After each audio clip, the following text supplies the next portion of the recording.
ಅವಳು ಇನ್ನೂ ಎಷ್ಟು ದಿನ ಅಂತ ಈ ಕಷ್ಟ ಅನುಭವಿಸ್ಬೇಕೋ ಏನೋ. ನಮಗೂ ವಯಸ್ಸಾಗ್ತಾ ಇದೆ. ನಾವು ಬದುಕಿರೋಷ್ಟು ದಿನ ಅವಳನ್ನ ನಾವು ಕಾಪಾಡ್ಕೋಬಹುದು. ಒಂದ್ ವೇಳೆ ನಾವಿಲ್ಲ ಅಂದ್ರೆ ಕಾವೇರಿ ಅವಳನ್ನ ಈ ಮನೇಲಿ ಇರೋದಕ್ಕೆ ಬಿಡೋದೇ ಇಲ್ಲ.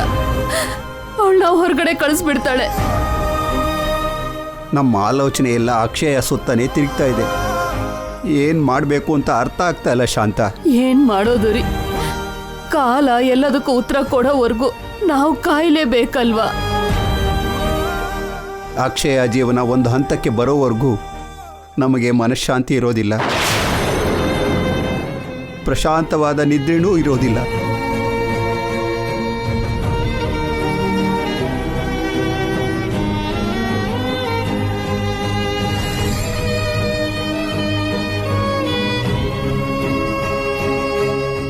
ದೇವಸ್ಥಾನದಲ್ಲಿ ಸಿಕ್ಕಿದ ನನ್ನ ಯಾವುದೋ ಒಂದು ಅನಾಥಾಶ್ರಮದಲ್ಲಿ ಬಿಡ್ದೇನೆ ಮನೆಗೆ ತಗೊಂಡು ಬಂದೆ.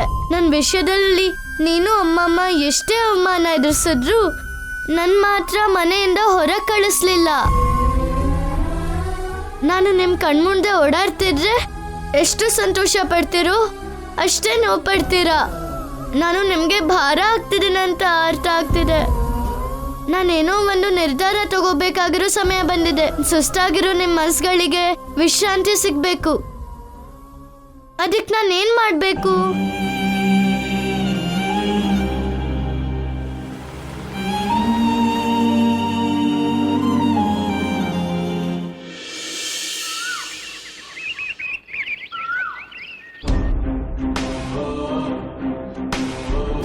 ಈ ಸಂದರ್ಭದಲ್ಲಿ ನನಗೆ ವಾಪಸ್ ಮನೆಗೆ ಬಂದ್ಬಿಡು ಅಂದರೆ ಬರೋದಕ್ಕಾಗಲ್ಲ. ಬಂದೆ ಅಂದರೆ ನಿಮ್ಮ ಪರಿಸ್ಥಿತಿನ ಅವಕಾಶವಾಗಿ ತಗೊಂಡು ಆಸ್ತಿ ಮೇಲಿನ ಆಸೆಯಿಂದ ಬಂದೆ ಅಂತ ನಿಹಾರಿಕಾ ಅವರು ಆರೋಪ ಮಾಡ್ತಾರೆ. ಈ ರೀತಿ ಬರೋದು ನನಗೂ ಇಷ್ಟ ಇಲ್ಲ. ಬರಬೇಕಾಗಿರೋ ಸಮಯದಲ್ಲಿ ಬರಬೇಕಾಗಿರೋ ರೀತಿನಲ್ಲಿ ಗೌರವದಿಂದ ಬರ್ತೀನಿ. ಅಮ್ಮ, ಟ್ಯಾಬ್ಲೆಟ್ಸ್ ತಗೊಂಡ್ಯಾ?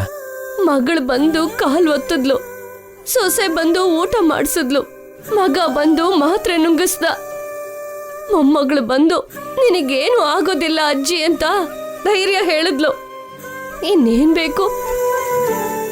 ಮನಸ್ಸು ಪ್ರಶಾಂತವಾಗಿದೆ. ರಾತ್ರಿ ಹಾಯಾಗಿ ನಿದ್ದೆ ಮಾಡ್ತೀನಿ. ತಂದೆ ಹತ್ರ ಇಲ್ದೇ ಇರುವಾಗ ತಾಯಿನ ಹೇಗ್ ನೋಡ್ಕೋಬೇಕೋ ಅದೇ ರೀತಿ ನೋಡ್ಕೋತಾ ಇದ್ದಾರಪ್ಪ. ನನ್ನ ದೊಡ್ಡ ಮಗ, ಎರಡನೇ ಮಗ ಇಬ್ಬರನ್ನು ನೋಡಿ ಆಶ್ಚರ್ಯ ಆಗ್ತಿದೆ. ಎಲ್ಲ ಗೊತ್ತಿದ್ದು ಯಾಕೆ ಕೇಳ್ತಿದ್ಯೋ? ನನ್ನ ಮನ್ಸ್ಗೆ ನೋವು ಕೊಡೋದಕ್ಕ, ನಿನ್ನ ಮನಸ್ಗೂ ನೋವು ಕೊಟ್ಕೊಳ್ಳೋದಕ್ಕ? ಮನೇಲಿ ಇಬ್ರು ಸೊಸೆಯರಿದ್ದಾರೆ. ಅವ್ರ ಬಗ್ಗೆ ಅಂತೂ ಎಷ್ಟು ಕಮ್ಮಿ ಮಾತಾಡ್ತೀವೋ ಅಷ್ಟು ಒಳ್ಳೇದು.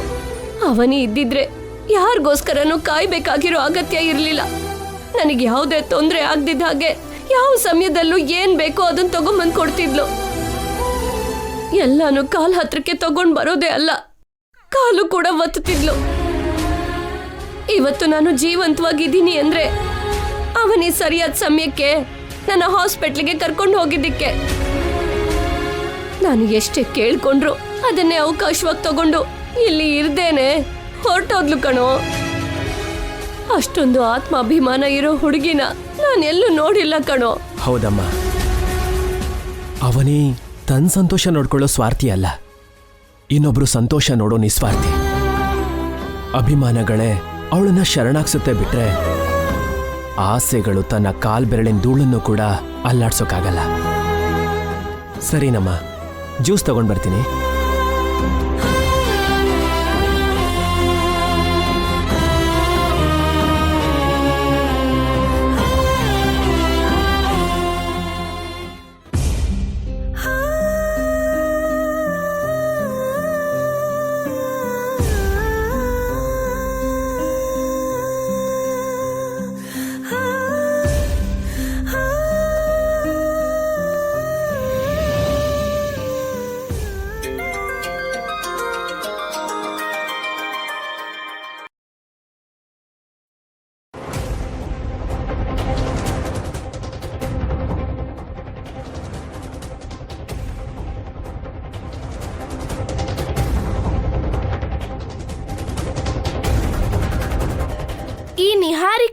ಇನ್ನು ಜ್ಯೂಸ್ ಕೊಟ್ಟಿಲ್ವಲ್ಲ.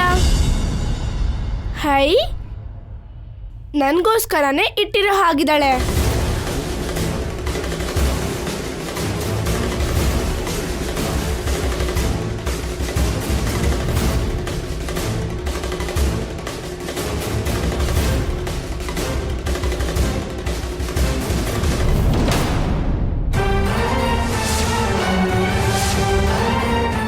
ಯಾರು ಕುಡಿದ್ರು? ಆ ನಿಹಾರಿಕಾ ಏನಾದ್ರೂ ಖಾಲಿ ಮಾಡದ್ಲಾ?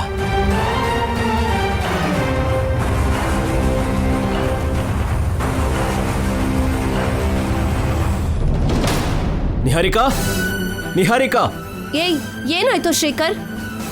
ನೀನಿರಮ್ಮ. ನಿಹಾರಿಕಾ, ಹೊರಗಡೆ ಬಾ ನಿಹಾರಿಕಾ.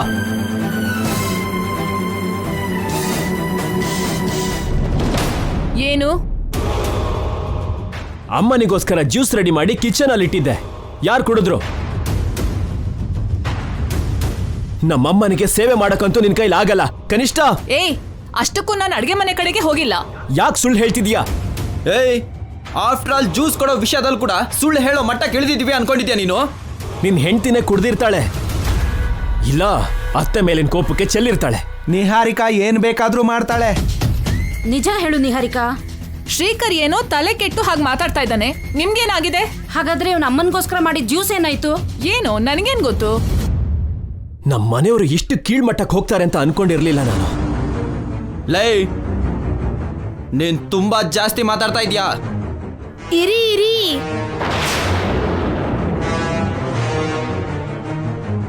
ನೀವು ಜಗಳ ಮಾಡಬೇಡಿ. ಆ ಜ್ಯೂಸ್ ಕುಡ್ದಿದ್ದು ನಾನೇ.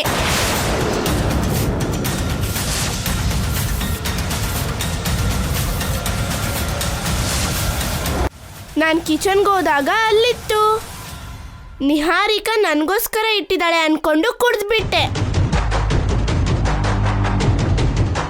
ಮತ್ ಇಷ್ಟೊತ್ತು ಅವ್ರ ಆ ವಿಷಯದ ಬಗ್ಗೆನೇ ಜಗಳ ಆಡ್ತಾ ಇದ್ರೆ ಯಾಕೆ ಹೇಳಲಿಲ್ಲ? ಜಗಳನ ಸ್ವಲ್ಪ ಹೊತ್ತು ನೋಡೋಣ ಅಂತ. ಆಹಾ, ಎಷ್ಟು ಒಳ್ಳೆ ಬುದ್ಧಿ. ನೀನ್ ಬರ್ತೀಯಮ್ಮ, ನೀನ್ ಚೆನ್ನಾಗ್ ಮೇಲ್ ಬರ್ತೀಯಾ. ಬುದ್ಧಿ ಇದೆಯಾ ನಿನಗೆ? ಕುಡಿಯೋಕ್ ಮೊದಲು ಕೇಳ್ಬೇಕಲ್ವಾ? ಇವಾಗ ಏನಾಯ್ತು ಅಂತ ಅಷ್ಟು ಸೀರಿಯಸ್ ಆಗಿ ಮಾತಾಡ್ತಿದ್ಯಾ? ಮತ್ತೊಂದ್ಸಲ ಮಾಡಿದ್ರಾಯ್ತು ಬಿಡು. ಇಲ್ಲ ಅಂದ್ರೆ ಆನ್ಲೈನಲ್ಲಿ ಆರ್ಡರ್ ಮಾಡಿದ್ರೆ 5 ನಿಮಿಷದಲ್ಲಿ ಬಂದ್ಬಿಡುತ್ತೆ. ಅದಕ್ಕೆ ಯಾಕೆ ಇಷ್ಟೆಲ್ಲ ರಾದಂತ ಮಾಡ್ತಾ ಇದೀಯಾ? ಶ್ರೀಕರ್, ಇನ್ನು ಈ ವಿಷಯನ ಬಿಟ್ಬಿಡು. ಯಾಕೆ? ನಿಮ್ಮಮ್ಮ ಒಂದ್ ಹೊತ್ತು ಜ್ಯೂಸ್ ಕುಡಿಲಿಲ್ಲ ಅಂದ್ರೆ ಸತ್ ಹೋಗ್ತಾಳ?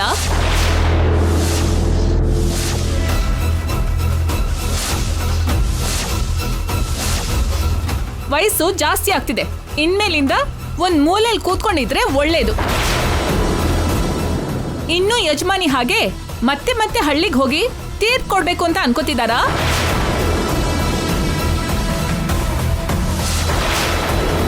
ವೀಲ್ ಚೇರ್ ಮೇಲೆ ಕೂತ್ಕೊಂಡು ಅಧಿಕಾರ ಚಲಾಯಿಸಬೇಕು ಅಂತ ಅನ್ಕೋತಿದ್ದಾರೆ.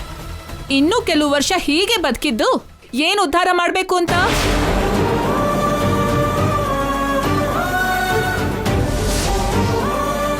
ಇವ್ರು ಹೋಗಿದ್ರೆ ಒಂದ್ ಕೆಲ್ಸ ಆದ್ರೂ ಆಗೋಗ್ತಿತ್ತು. ಎಲ್ಲರೂ ಆಸ್ತಿನ ಪಾಲ್ ಮಾಡ್ಕೊಂಡು ಅವ್ರವ್ರ ಜೀವನಾನ ಅವ್ರವ್ರು ನೋಡ್ಕೋಬಹುದಿತ್ತು. ನಿಹಾರಿಕಾ,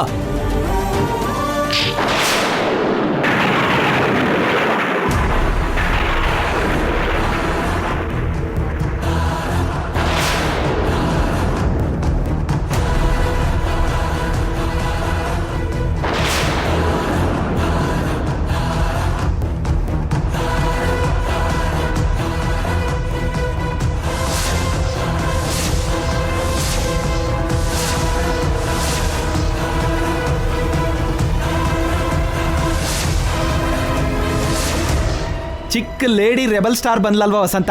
ಹೌದು ರೀ, ನಿಮ್ಗೆ ಹೇಗ್ ಗೊತ್ತಾಯ್ತು?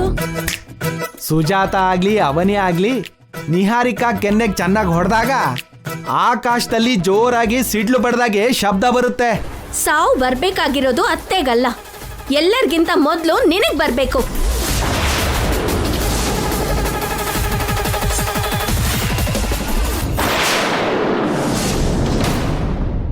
ಅತ್ತೆನೇ ಇಲ್ಲ ಅಂದ್ರೆ ಎಲ್ರೂ ಬೀದಿಗೆ ಬೀಳ್ತೀರಾ, ಬೇಡ್ಕೊಂಡು ತಿಂತೀರಾ. ಅತ್ತೆ ಇಲ್ದೇ ಇರೋ ಮನೆ ಊಹಿಸ್ಕೊಳ್ಳೋದಕ್ಕೂ ಆಗಲ್ಲ. ಅತ್ತೆ ಅತ್ತೆ ಇಲ್ಲ ಅಂದ್ಮೇಲೆ ನಮ್ ಯಾರಿಗೂ ಗೌರವ ಸಿಗೋದಿಲ್ಲ.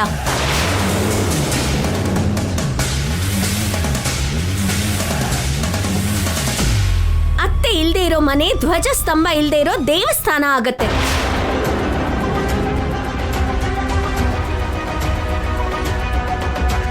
ಅತ್ತೆ ಇನ್ನು 100 ಕಾಲ ಆರೋಗ್ಯವಾಗಿ ಚೆನ್ನಾಗಿದ್ರೇನೆ ನಮ್ ಎಲ್ಲಾರ್ಗೂ ಬೆಲೆ ಇರತ್ತೆ. ಇವತ್ತು ನೀವು ಆಸ್ತಿಗೋಸ್ಕರ ಆಸೆ ಪಡ್ತಾ ಇದ್ದೀರಾ. ಆ ಆಸ್ತಿನ ಕೂಡಿಟ್ಟಿದ್ದು ಯಾರು? ಅತ್ತೆ. ದುಡ್ಡಿಗೋಸ್ಕರ ಬಂಗಾರಕ್ಕೋಸ್ಕರ ಎದುರು ನೋಡ್ತಾ ಇದ್ದೀರಾ. ಅದನ್ನೆಲ್ಲ ಸಂಪಾದಿಸಿದ್ದು ಯಾರು?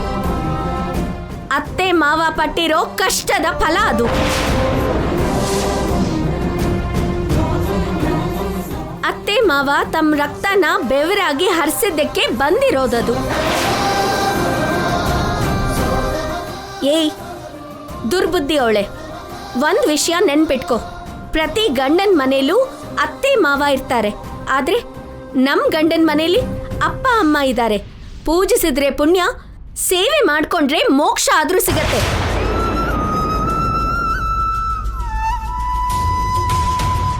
ಗುಡಿ ಗೋಪುರಗಳು ಅಗತ್ಯನೇ ಇಲ್ಲ. ಪ್ರತ್ಯಕ್ಷ ದೈವ ಆಗಿರೋ ನಮ್ಮತ್ತೆ ಮಾವನ್ನ ಪೂಜಿಸಿದ್ರೆ ಸಾಕು, ನಮ್ ಜನ್ಮ ಧನ್ಯ ಆದ ಹಾಗೆ.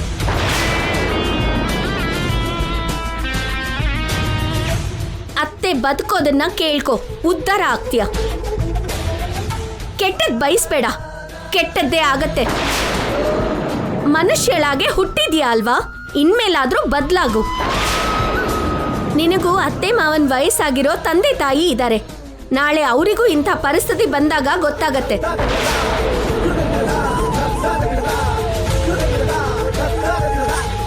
ಸೊಸೆ ಹಾಗಲ್ದೇನೆ ಮಗಳ ಹಾಗೆ ಜೊತೆಗಿದ್ದು ಎಲ್ಲ ನೋಡ್ಕೋಬೇಕಾಗಿರೋ ನೀನು ದೊಡ್ಡ ದೊಡ್ಡ ಮಾತಾಡ್ತೀಯಾ? ಇನ್ನೊಂದ್ಸಲ ಹೀಗೆ ಬಾಯಿ ಬಂದ ಹಾಗೆ ಮಾತಾಡ್ದೆ ಅಂದ್ರೆ ಮರ್ಯಾದೆ ಇರಲ್ಲ. ನನ್ ಮೇಲೆ ಕೈ ಮಾಡೋದಕ್ಕೆ ನೀನ್ ಯಾರೇ? ಅಷ್ಟಕ್ಕೂ ನಿನ್ಗೇನ್ ಅಧಿಕಾರ ಇದೆ? ಅದು ಅಲ್ದೆ ನಿನಗೂ ಈ ಮನೆಗೂ ಏನ್ ಸಂಬಂಧ ಇದೆ ಅಂತ ಬಂದಿದ್ಯಾ? ಹೋಗ್ ಹೊರಗಡೆ.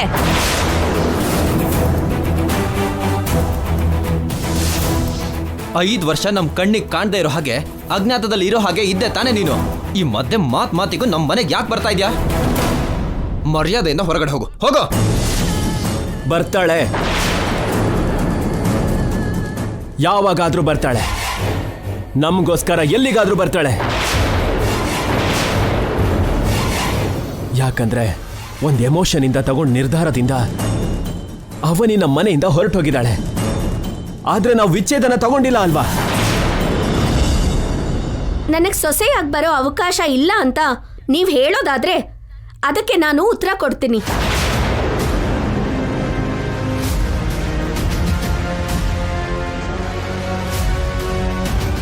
ವೇದವತಿ ಪ್ರಸಾದ್ ರಾವ್ ಅನ್ನೋ ದಂಪತಿಗಳಿಗೆ ಸೋದರ ಸೊಸೆ ಆಗಿರೋ ನಾನು ಆ ಹಕ್ಕಲ್ಲಿ ಯಾವಾಗಾದ್ರೂ ಬರ್ತೀನಿ.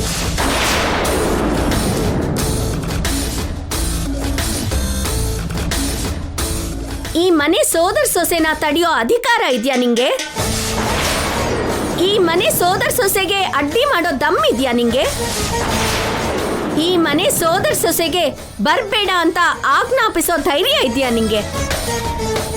ಲಾಜಿಕ್ ಕರೆಕ್ಟ್ ಆಗಿದೆ.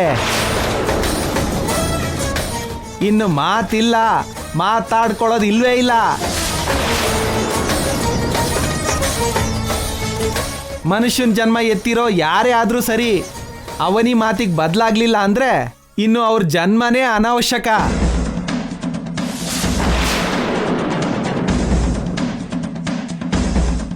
ಅವನಿ, ನಿನ್ನ ಮಾತಿಗೆ ತಿರುಗೇ ಇಲ್ಲ ಅಮ್ಮ. ಪ್ರಳಯಕ್ಕೆ ಎದುರಿಲ್ಲ ಅನ್ನೋದು ಎಷ್ಟು ಸತ್ಯನೋ, ನಿನ್ನ ಪ್ರವಚನೆಗೆ ಕೂಡ ಎದುರಿಲ್ಲ ಅನ್ನೋದು ಅಷ್ಟೇ ಸತ್ಯ.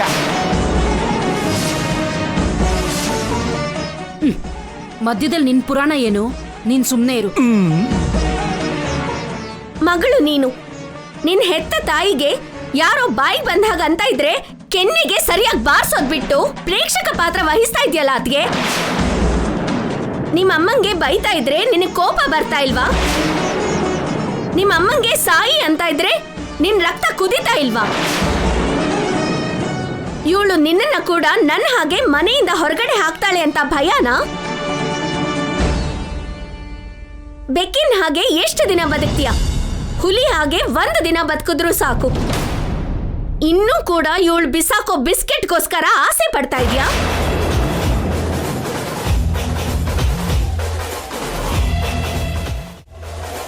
ಚಿಚಿ, ಮಗನ ನೀನು?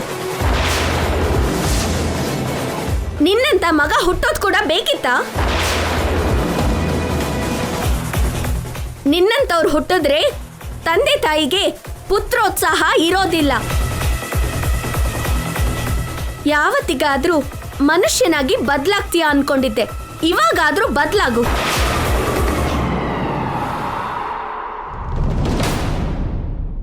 ನಾನೀ ಮನೆ ಸೊಸೆಯಾಗೋ, ಶ್ರೀಕರ್ ಅವರ ಹೆಂಡತಿಯಾಗೋ ಇಲ್ಲಿಗೆ ಬಂದಿಲ್ಲ.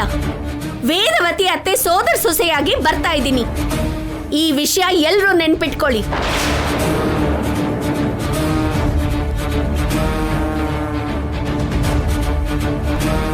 ಅತ್ತೆ, ನಿಮಗ್ ಯಾವಾಗ ಏನೇ ಅಗತ್ಯ ಬಂದ್ರು ನನಗ್ ತಕ್ಷಣ ಫೋನ್ ಮಾಡಿ. 24 ಗಂಟೆನೂ ನಿನಗ್ ಸೇವೆ ಮಾಡೋದಕ್ಕೆ ಸಿದ್ಧವಾಗೇ ಇದ್ದೀನಿ. ಏನ್ ಹಾಗೆ ನೋಡ್ತಿದ್ದೀರಾ? ಇನ್ನು ಮಾತಿಲ್ಲ ಅಂತ ಅಂದೆ ಅಲ್ವಾ? ಎಲ್ರೂ ಒಳಗಡೆ ಹೋಗಿ. ಬಾರೆ ವಸಂತ, ಒಳಗಡೆ ಕರ್ಕೊಂಡು ಹೋಗೋ.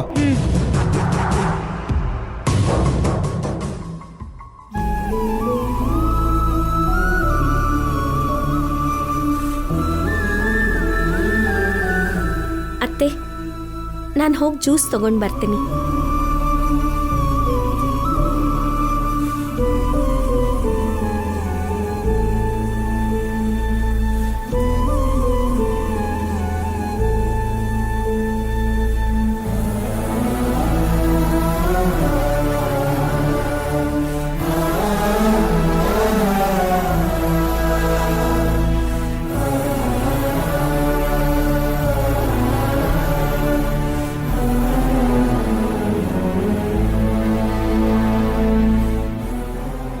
ಕುಡೀರಿ ಅತ್ತೆ.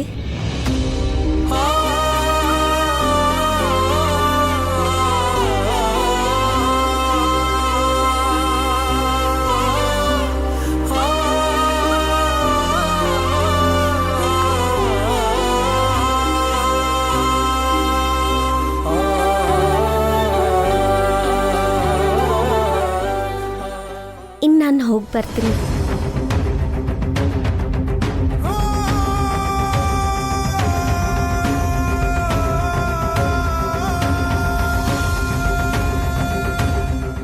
ಸೊಸೆ ಆದ್ರೂ ಮಗಳಾದ್ರೂ ಅವನಿ ಹಾಗಿರ್ಬೇಕು ಕಣೋ.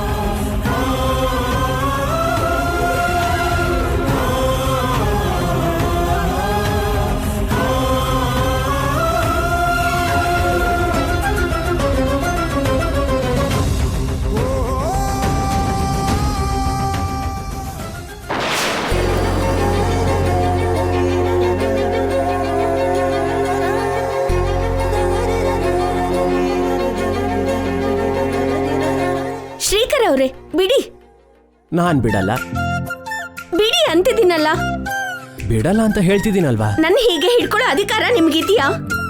ಇದು ಆಫೀಸ್ ಅಲ್ಲ, ಇಲ್ಲಿ ನಾನು ಬಾಸು ಅಲ್ಲ, ನೀನು ಎಂಪ್ಲಾಯಿನೂ ಅಲ್ಲ. ನಿನ್ನ ಹಿಡ್ಕೊಳ್ಳೋ ಅಧಿಕಾರ ನನಗಿದೆ. ಹೀಗೆ ಹತ್ರ ತಗೊಂಡು ಸರ್ಸಾಡೋ ಸರ್ವ ಹಕ್ಕು ನನಗಿದೆ. ಏನ್ ಮಾತಾಡ್ತಾ ಇದ್ದೀರಾ ನೀವು? ಸೆನ್ಸ್ ಇದೆಯಾ? ಇವಾಗ ನಿನ್ನ ನನ್ನ ಹೆಂಡತಿಯಾಗಿ ಹೀಗೆ ಹಿಡ್ಕೊಂಡಿಲ್ಲ. ಮತ್ತೆ ಈಗಷ್ಟೇ ಏನಂದೆ? ಈ ಮನೆ ಸೊಸೆಯಾಗಿ ಬಂದಿಲ್ಲ, ಸೋದ್ರ ಸೊಸೆಯಾಗಿ ಬಂದಿದ್ದೀನಿ ಅಂತ ಅಂದೆ ಅಲ್ವಾ? ಅದಕ್ಕೆ ಅವಾಗ ನೀನ್ ನನಗೇನಾಗ್ತೀಯಾ? ನಾದಿನಿ ಆಗ್ತೀಯಾ? ಸೊ ನಾದಿನಿನ ಬಾವ ಹೇಗೆ ಹಿಡ್ಕೋಬೋದು? ಇದು ಬಾವನಾದ್ನಿ ಸರ್ಸ. ನೀನು ನಮ್ಮ ಮನೆಗೆ ಸೋದ್ರ ಸೊಸೆಯಾಗಿ ಬರೋ ಪ್ರತಿ ಸರಿ ಈ ಬಾವ ಹೀಗೆ ಮಾಡ್ತಾನೆ. ಇದು ತುಂಬಾ ಜಾಸ್ತಿ ಆಯ್ತು. ಬಿಡಿ ಬಿಡಿ.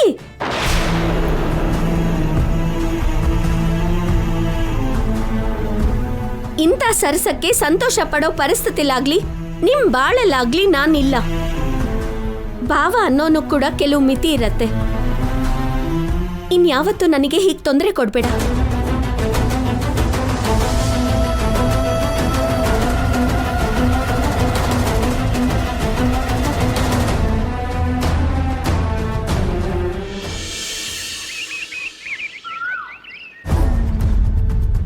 ಅಕ್ಷಯ,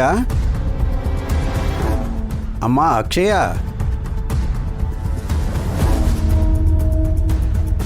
ಅಕ್ಷಯ, ಅಕ್ಷಯ,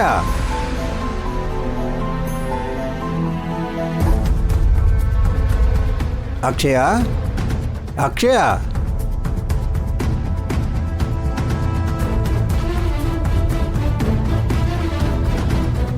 ಅಮ್ಮ ಅಕ್ಷಯ, ಎಲ್ಲಿಗೆ ಹೋಗಿರ್ತಾಳೆ? ಎಲ್ಲಿಗೆ ಹೋಗಿದ್ದೆ ಶಾಂತ? ಪಕ್ಕದ ಮನೆಯವ್ರಿಗೆ ಸ್ವಲ್ಪ ಆರೋಗ್ಯ ಸರಿಯಾಗಿಲ್ವಂತೆ, ಅದಕ್ಕೆ ನೋಡೋಕ್ ಹೋಗಿದೆ. ನೀವ್ಯಾಕೆ ಗಾಬರಿ ಆಗಿದ್ದೀರಾ? ಅಕ್ಷಯ ಕಾಣಿಸ್ತಿಲ್ಲ. ಹೌದಾ? ಮನೆಯೆಲ್ಲ ಹುಡುಕ್ದೆ. ರುದ್ರನ್ ಕರ್ಕೊಂಡು ಆಚೆ ಹೋಗಿರ್ಬೋದು ರೀ. ನಮಗೆ ಹೇಳ್ದೇನೆ ಮನೆಯಿಂದ ಹೊರಗಡೆ ಹೋಗಲ್ಲ ಅಲ್ವಾ? ಕಾವೇರಿ, ಕಾವೇರಿ, ಮಾಧವ, ಲೇ ಮಾಧವ. ಅಬ್ಬಬ್ಬಬ್ಬಬ್ಬಾ, ಏನು? ಅಕ್ಷಯ್ಯ ಮನೇಲಿ ಕಾಣಿಸ್ತಿಲ್ಲ. ನೀವೇನಾದ್ರೂ ನೋಡಿದ್ರಾ? ಅವಳ ಬಗ್ಗೆ ನಮ್ಗಿಂತ ಚೆನ್ನಾಗಿ ಹೆಚ್ಚು ನಿಮ್ಗೆ ಗೊತ್ತಿರುತ್ತೆ ಅಲ್ವಾಪ? ನಿನಗೇನಾದ್ರು ಗೊತ್ತಿದ್ರೆ ಹೇಳಮ್ಮ. ಅವಳ ಬಗ್ಗೆ ನನಗೆ ಗೊತ್ತು, ಹೇಳ್ತೀನಿ. ಇಬ್ರು ಹೃದಯನ ಸ್ವಲ್ಪ ಗಟ್ಟಿಯಾಗಿ ಹಿಡ್ಕೊಳ್ಳಿ. ನಿಮ್ಮ ಅಕ್ಷಯ ಮನೆಯಿಂದ ರಾತ್ರಿನೇ ಹೊರಟೋದ್ಲು.